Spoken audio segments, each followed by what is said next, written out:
breaking down the deals, data, and disruption shaping global markets. You're listening to The Daily Ledger with Dennis Sert.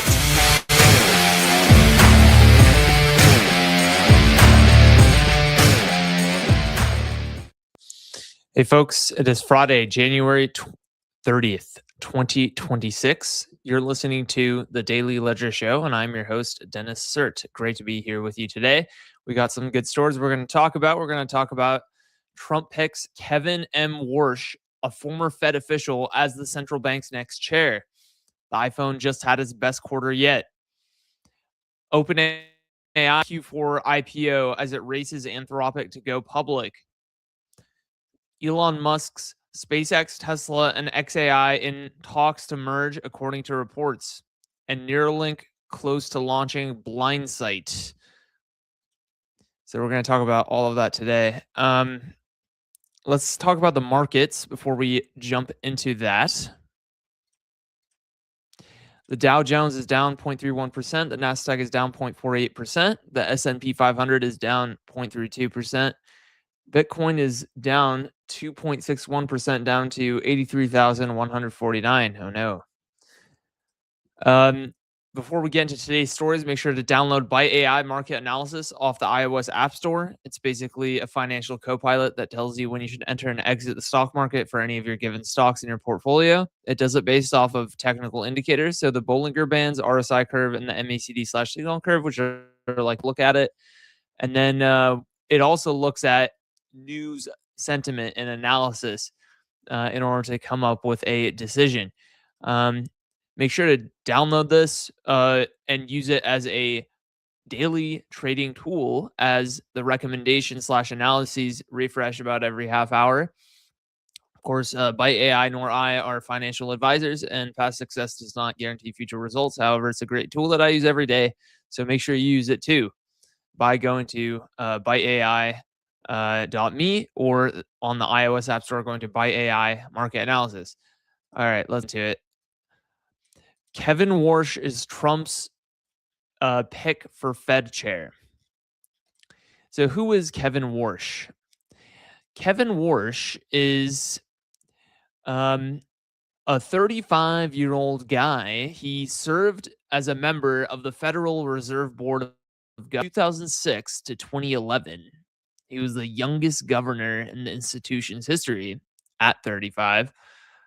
He was a key advisor during the 2008 financial crisis and represented the Fed to the group of G20.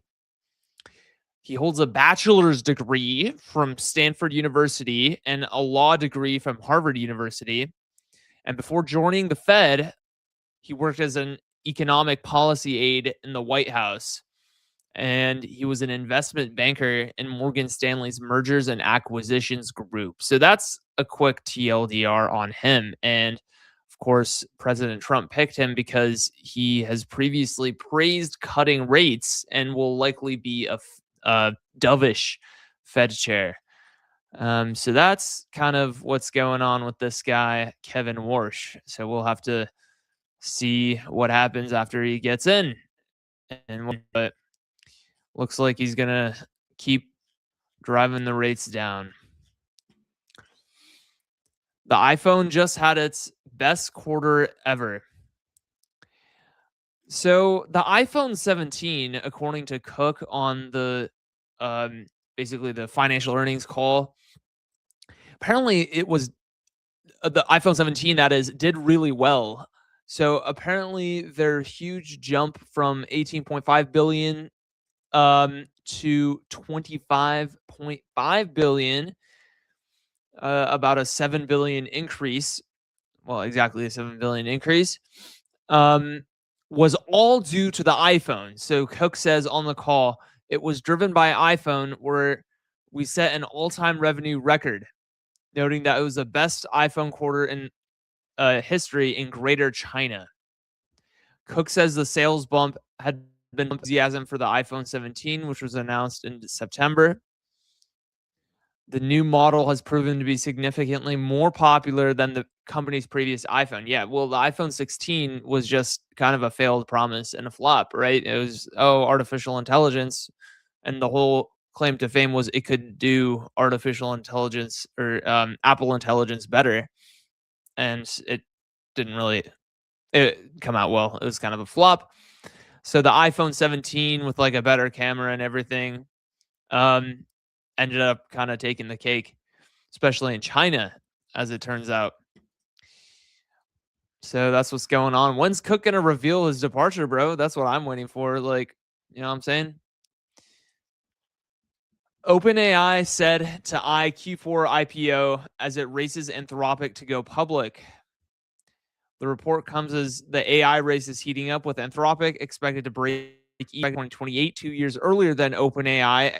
Executives at OpenAI have privately expressed concerns about Anthropic beating the company to an IPO. So Anthropic's kind of poised to do an IPO soon, and apparently OpenAI kind of pushed forward their IPO date to try and beat Anthropic. So we'll see. Of course, whichever one of these big AI companies sort of IPOs first, they're going to have a huge piece of that public sector like pie as well as attention, and it's going to be all over the New York Times and everything. So yeah, that's kind of what's going on.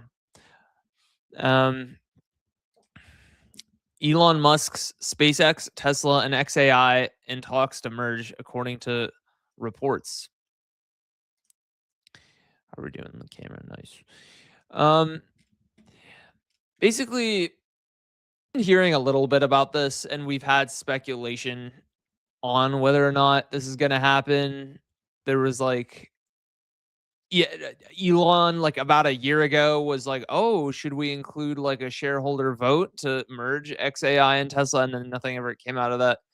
But now it's like now they're seriously thinking about it, which would make sense. Of course, XAI already kind of acquired X, right? I mean, nothing really changed, but because Grok had already been trained off of X, obviously. But it just made things easier kind of behind the scenes, of course. According to reporting by Reuters, a merger between SpaceX and XAI could take place ahead of the planned SpaceX IPO this year. This would bring products like the Grok chatbot, X platform, Starlink satellites, and SpaceX rockets together under one corporation. So something is like Stark Industries from Marvel. Fuck Marvel, to be honest, and fuck Disney. But yeah, aside from that, that is what some people are saying. So it's like Musk Industries. So how about that? Kind of wild. Kind of wild. We came all the way from the Model S in like the 2012s, and then now the Model S got killed off. Well, apparently, like just on that, I didn't have. We already talked about this yesterday, so I didn't want to bring up the article again. Just while we're here, though, it's like the Model S brought in electric vehicles. Like that's what made him cool. Like no one was about to get like a Nissan Leaf. Like the Nissan Leaf was ass, like in design and everything. It's like, yeah. And then it was like, and you were cool if you had a Tesla Model S, or if you were thinking about one. It's like you're kind of like this agent, you know, in the Wild West. That's what it felt like in like 2012. Yeah, when like the Model S and Model X hype was going around and everything. But it's like, and then look what it brought, right? It brought the Model 3, the Model Y, which are carrying Tesla, right?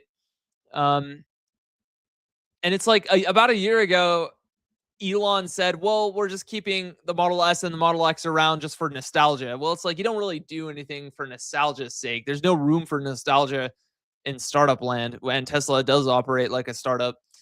And so, of course, they're going to get rid of them. Yeah. I mean, what else are they going to do? Like, if you look at the chart, it's like almost all of the vehicle sales from Tesla are from the Model 3 and the Model Y. And then the X and the S are like peanuts. It's like, okay, well, it makes sense that those got killed off, right? Because then, you know, you can start bringing in the new technology, of course, which is humanoid robots, Optimus. And that's exactly what they're doing. They're using the old Model S and Model X factories to build Optimus robots. So yeah, good call. Spotify rolls out group chats. I'm kind of mad about this. You know why? It's because Spotify, let me just start out by, calling balls and strikes. Yes, Spotify made 4.27 billion euros in Q3 2025. Q4, for whatever reason, the numbers hadn't come out yet. They've been sort of consistently doing about 10 to 15% year over year growth. So I want to get that out of the way. This is good. This is healthy. Okay.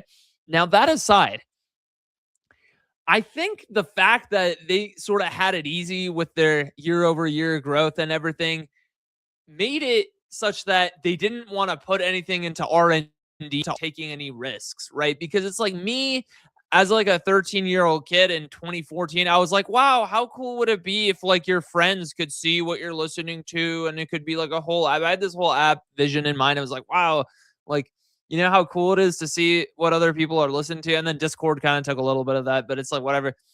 It's too niche though. Discord, it's like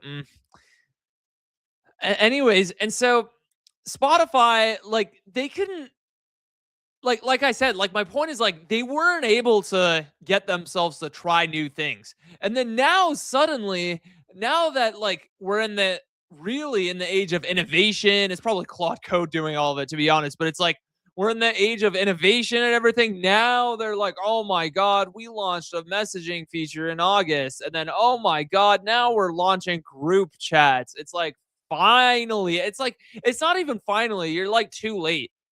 Like, it's over. Like, why? Like, if you loved not doing R&D so much and you just wanted to keep getting that 10% year over year growth, whatever, then it's like, okay, then keep doing that. It's like now you suddenly flip-flopped 12 years later and we're like, oh, hey guys, yeah, now we're ready to innovate. Well, it's like you're too fucking late, bitch. Sit back down. You know what I'm saying? All right. Let's end on this story. Neuralink is prepared to perform its first human blind sight implant, a major step towards restoring vision for people with total blindness. It will start with low resolution sight and improve to higher resolution over time, subject to regulatory approval. So this is really cool. Unfortunate that big tech or like big legacy media, that is, they're not that big anymore, but like legacy media doesn't really like Elon. But like this really should be on the front page. You know what I'm saying? Because like, I mean, like God forbid, something were to happen, but it's like, if I was blind, I would want to have a Neuralink, like a blind sight that could restore my vision. I mean, are you kidding me? I mean, we need to go ball to the wall with this. This is so wild. And so, yeah, I'm really excited to see where this goes. All right, guys, I think we're going to end it there. Hope you guys have a great weekend. Make sure to download Byte AI market analysis off the iOS App Store. And I hope you guys make a lot of money today, minimize any losses, if any, by doing trades. All right, guys, again, enjoy the sun. Have a great weekend. I'll see you on Monday. Peace.